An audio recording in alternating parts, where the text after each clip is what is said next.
What if the most profound peace you've ever experienced was born directly out of your greatest sorrow?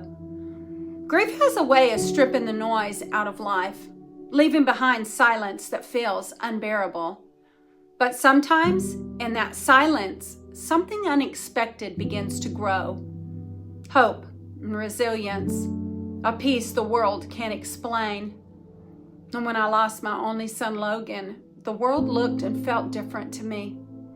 Colors were muted, time moved strangely, and sometimes too slow, sometimes too fast, and the silence was deafening.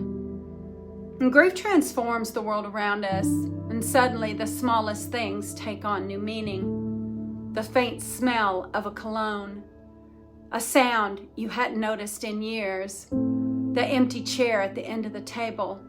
In that silence, grief extends an unexpected invitation to look inward, to notice what we used to overlook, to sit with what hurts, but also with what still matters.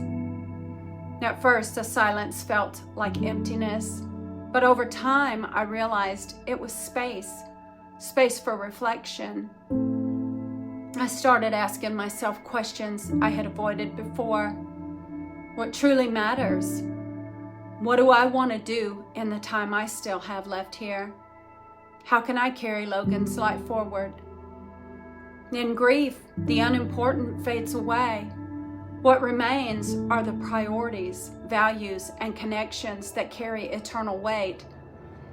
That is one of grief's strange gifts. It strips life's bare, and in that bareness, deeper truths begin to emerge. And then, like little sprouts breaking through the soil, hope begins to appear. Not in big, flashy ways, but in tiny moments. A song on the radio that made you feel God near.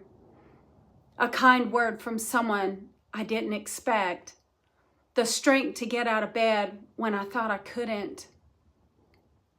These moments didn't erase my grief, but they were gentle signs that life and love were still present. And hope, like a delicate plant, had to be nurtured slowly, tenderly, one day at a time. And over time, I discovered something I never expected, and that was peace. Not the same as happiness, not a life without grief, but a calmness deep inside, a sense that God was holding me even when the storm raged. Scripture says in Philippians 4:7, "The peace of God, which transcends all understanding, will guard your hearts and your minds in Jesus Christ."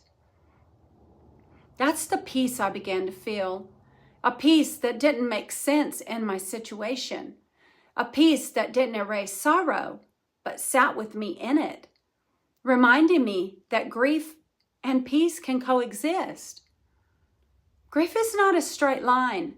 Some days I still feel the ache as raw as ever.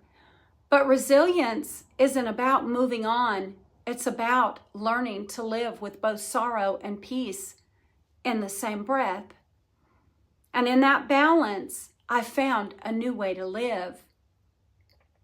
Remembering Logan with love, not just with pain. By staying connected to God and my community. By carrying forward hope, even in fragile ways. Hope isn't forgetting. Hope is remembering differently. Hope is living again, carrying both the weight of sorrow and the gift of peace.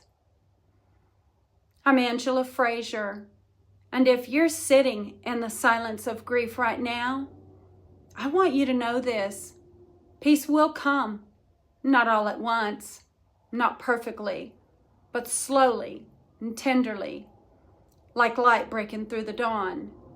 And when it comes, may you embrace it as the gift that it is. Get your free devotional journal, Beauty in the Valley, inspired by Logan's journey home, at the link below. With love always, Angela and Logan.